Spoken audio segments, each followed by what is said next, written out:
Nobody saw this coming. Not the coaches, not the analysts, not the fans filling arenas night after night.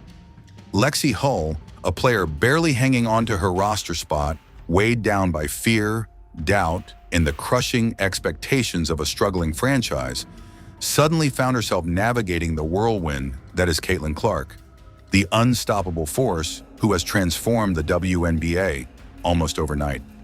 Clark's record-breaking talent and magnetic presence didn't just change the game. It changed the rules, the audience, and the very structure of the league. And now, for the first time, Hull is telling the story no one else could. The truth about what it really costs to survive, compete, and find your own voice alongside the biggest star in women's basketball. This isn't about stats or highlights. It's about fear, friendship, heartbreak, and the untold struggles behind the headlines. The human story at the heart of a seismic shift in the WNBA. Think you really know the stars? Time to prove it. Quiz. Who is the central figure described as transforming the WNBA almost overnight? A. Lexi Hull. B. Caitlin Clark. C. An unnamed coach. D. The fans answer if you dare. And let's see who really knows the game. Struggle before stardom. Before any of this makes sense, you have to understand where Lexi Hull was before Caitlin Clark ever walked through the doors at Gainbridge Fieldhouse. And Caitlin Clark returned to the lineup after being sidelined for 5 games. Because the woman you see on TikTok posting with Clark and Cunningham, hitting clutch threes in sold-out arenas, getting featured in Glamour magazine as one of the Women of the Year, that is not the same player who showed up in Indiana in 2022. Not even close. And Hull was drafted 6th overall by the Indiana Fever in the 2022 WNBA draft. With the 6th pick in the 2022 WNBA draft, the Indiana Fever select Lexi Hull, Stanford University. On paper, that sounds like everything a young basketball player could dream of. 6th overall pick, top 10 selections. She was a Stanford product who had won a national championship, been a 3-time All-Pac-12 selection, and earned both the Class Award and the Elite 90 Award in her senior season for excellence on the court and in the classroom. This was a player with an elite resume walking into what was supposed to be the next chapter of an already impressive career. It was supposed to be a launch pad. Instead, it became a grind that most people on the outside never fully saw. Curious? Let's see if you got it right. Spot on, B. Did you nail it? Drop a comment if you got it right, because the Fever in those early years were not good. They were not even in the conversation of being good. They were one of the worst teams in the league, cycling through losing seasons and missing the playoffs entirely while the rest of the WNBA moved forward without them. And Hull found herself trapped in a situation that no young player wants to be in, constantly fighting just to stay on the roster. Every single night carried weight. Every possession felt like it could be her last. She was playing scared. They got the turnover push in transition, one of the first fast breaks we've seen from this Fever offense. In fact, the first fast break scoring for the Fever on the night as Hull comes up with a steal. And deep down, she knew it. Her first 2 seasons, she averaged below 5 points per game. In her second year, she was playing over 20 minutes a night and still only managing 4.6 points. The talent was there. Everyone who had watched her at Stanford knew that. But something was holding her back, and it was not physical. It was mental. It was the kind of pressure that gets inside your head and rewires the way you think about the game you have played your entire life. And Hull would later reveal exactly what that something was with a level of honesty that very few professional athletes are ever willing to put out publicly. She told Glamour magazine in her own words that there were times in those early years when every shot felt like it carried life or death consequences. She said that if she shot it, it needed to go in. Point guard, and here's Hull, an early test. Great sign because her shooting has been off. Because otherwise she might get benched or she might get cut. Read that again. A top 10 draft pick, a Stanford graduate, a national champion. Lying awake with the genuine fear that one missed jumper could end her professional career. That was the reality of playing on a losing team with no margin for error and no one watching closely enough to care.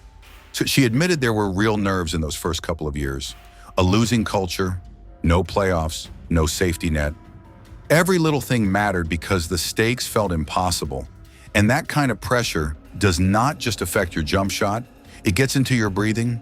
It changes the way you move, the way you cut, the way you process the game in real time. Hull was suffocating under it, and nobody on the outside was paying enough attention to the Indiana Fever to even notice she was drowning. The arrival that changed everything. Then the 2024 WNBA draft happened, and the Indiana Fever selected Caitlin Clark with the first overall pick. With the first pick in the 2024 WNBA draft, the Indiana Fever select Caitlin Clark, University of Iowa. And if you need a reminder of who Caitlin Clark was at that point, here is the short version. She was the most decorated scorer in the history of NCAA basketball, man or woman. Caitlin Clark became the leading scorer in the NCAA Division I basketball, woman or man. A player who had single-handedly turned Big Ten women's basketball into must-watch television, who had broken records that had stood for decades, who had turned Iowa Hawkeyes games into sellouts and national television events that outdrew NBA playoff games. She was coming into the WNBA with a level of hype that had never existed for a women's basketball player before, and the entire league was about to find out whether that hype was real. It was real. Her rookie season delivered historic fan engagement in on-court production. Caitlin Clark has been named WNBA Rookie of the Year, the #1 overall pick. That immediately cemented her status as the most important player the league had ever seen. And overnight, the Indiana Fever became the most watched, most talked about, most controversial, and most celebrated team in the WNBA. The sold-out crowds, the national broadcasts, and with the media circus that followed them from city to city, all of it arrived the moment Caitlin Clark put on that Indiana Fever jersey, and Lexi Hull had a front row seat to every single second of it. But here's what nobody really talks about when they discuss the Caitlin Clark effect on her teammates. The big picture and the Caitlin Clark effect and what's going on in the WNBA, what stands out to you right now? It was not just the visibility. It was not just the endorsement deals or the bigger crowds or the cameras following them around like a reality show crew. The thing that changed most profoundly for Lexi Hull was something that happens inside the lines during a game. Something almost invisible unless you know exactly what you are looking at. Caitlin Clark sees the floor differently than almost anyone who has ever played this game. Her court vision is elite. Her passing is elite. And the way she pulls defenders toward her like a magnet creates something that basketball coaches dream about their entire careers. Wide open shooters on the perimeter with nothing between them and the basket but clean air. For someone like Lexi Hull, who had spent 2 agonizing years torturing herself over every single shot attempt, that was nothing short of liberating. Hull described the shift in a way that hits completely differently when you understand what came before it. After Clark arrived, she said she knew she was going to get open shots, and she did not need to be worried about whether they went in or not, because she had put in the work to set herself up for that moment, and she would live with the outcome. That is not just confidence talking. That is freedom. And that is the sound of a pressure valve finally getting released after 2 years of being twisted as tight as it could possibly go. And the numbers backed it up in a way that is almost hard to believe.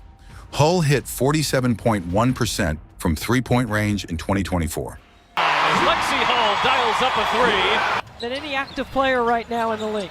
That was a career best that stood as one of the most efficient shooting performances in the entire league that season.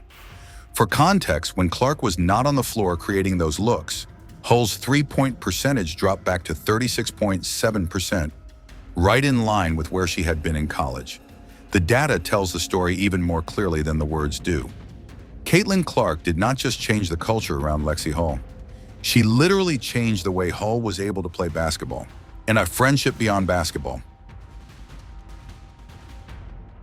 Now here is where this story takes a turn that makes it something bigger than basketball stats and shooting percentages. Because what Lexi Hull and Caitlin Clark built off the court raised eyebrows, generated headlines, and became one of the most talked about friendships in all of women's sports. And it happened in a way that felt completely natural, which is exactly why it connected with so many people. When Clark was drafted, there were genuine questions among fans. Ready for the 2024 WNBA Draft. As you can see, the attendees here with so many special... About how she would adjust to a locker room full of strangers. She had spent 4 years at Iowa surrounded by her best friends, Kate Martin, Gabby Marshall, players she had grown up competing alongside. Coming into Indiana, she was the new face of the franchise in a room where everyone else had already established their bonds, their routines, yes, their inside jokes. The concern was real. Would she fit in? Would the existing players embrace her or quietly resent the tsunami of attention she brought with her? And here is what actually happened. She and Lexi Hull gravitated toward each other almost immediately. By the end of that first season, they were spending time together off the court in Indianapolis constantly. They were posting TikToks together, trying out different drinks, doing the kind of random everyday stuff that makes a friendship feel real instead of manufactured. They took a vacation to Mexico together during the WNBA's Olympic break. The chemistry between them was undeniable, and fans absolutely ate it up because it felt genuine. There was no brand deal behind it, no PR team coordinating the content, and just two teammates who actually liked each other hanging out and letting people see it. But then came 2025, and the dynamic expanded in a way that gave it an entirely new identity. Sophie Cunningham was traded to Indiana in the offseason, and what had been a duo became a trio. The three of them, Clark, Hull, and Cunningham, started calling themselves the Tres Leches, and the content they created together became some of the most shared, most laughed about material in the entire league. Hull and Cunningham served as Clark's celebrity caddies at an LPGA Pro-Am event. How about your caddying today? I thought you were actually going to be carrying the bag. So did we. And the footage from that day was pure gold. They bantered back and forth on social media constantly. When Clark posted Fever Media Day photos on Instagram with the caption, "We are so back," Hull fired back with a dig about Clark needing some sun. She telling People magazine that Clark could probably use a little color. And honestly, it was one of the funniest quotes of the entire offseason. It was the kind of teasing that only exists in friendships where both people are completely comfortable with each other, where there are no eggshells, no careful wordings, just two people who genuinely enjoy giving each other a hard time. And it gave the WNBA fan base something they had never really had before, an inside look at the actual personalities behind the jerseys. Hull also confirmed that Clark will be at her wedding, which has been in the planning stages since Hull got engaged to former Pittsburgh Pirates player Will Matson in April 2025. Go back to your engagement. What was that whole thing like for you with your fiance? Yeah, so we went on family vacation. The two met at Stanford, where Matson was a baseball standout before being drafted in the 6th round of the 2019 MLB draft. And he retired from baseball after a series of injuries and now lives in Indianapolis, having relocated to be close to Hull. That detail alone says everything about where her life is rooted now and how much Indiana has become home. Courage under pressure, but as warm and entertaining as all of that has been, there is a side to playing alongside Caitlin Clark that Lexi Hull chose to address head-on in a way that most players in her position would have glossed over or avoided entirely. And honestly, this is the part of the story that deserves the most attention because it pulls back a curtain that the WNBA does not want you looking behind. The 2025 season was one of the most turbulent the league had seen in years. Clark came in with what Hull described as a different aura, a seriousness, a focus, won her an edge that signaled she was done adjusting to the WNBA and ready to dominate it. Hull told reporters before the season that there was something unmistakably different about Clark heading into year 2, that there was this intensity about her that was impossible to miss. And early on, that red looked dead accurate. Through the first 7 games of 2025, Hull herself was playing the best basketball of her career. Hull connects. Lexi Hull have a day. 5 of 6 from downtown. Averaging over 10 points per game and leading the entire WNBA in three-point percentage at a scorching 55.6%. The Fever looked like a team that was finally putting it all together, like all the pieces were clicking at the same time for the first time. Then the injuries started, and this is where the story stops being fun and starts being painful to watch. Clark picked up a quad strain that sidelined her for multiple games. Caitlin Clark will miss at least 2 weeks with a left quad strain. Wednesday's game at the Mystics will be the first game she's ever missed, college or... Then came a groin issue, then another soft tissue problem. Every time it felt like she was getting back into rhythm, something else pulled her off the floor. By July 15th, when Clark went down for the 4th time in a matter of months during a game against the Connecticut Sun, the scene on the sideline was one of the most heartbreaking moments of the entire season. Clark walked off the court, placed her forehead against the basket stanchion, sat on the bench with a towel draped over her face, looking like someone fighting back tears after giving absolutely everything she had and watching her body refuse to cooperate. If you watch that moment live, you know exactly the feeling it left in your chest. And sitting right beside her, not saying a word, she just being there the way a real friend does when words are not enough, was Lexi Hull. Not a teammate performing for the cameras, a friend who understood that sometimes the most important thing you can do for someone is just sit next to them and let them feel what they need to feel. Hull later spoke openly about where Clark's head was during that stretch. The why me questions, the frustration of working harder than anyone else in the building and still getting pulled off the floor by injuries she could not control. The anger of knowing your body is betraying the version of yourself you worked all off-season to become. It was a genuinely difficult chapter, and Hull did not sugarcoat it for the press or dress it up in coach speak.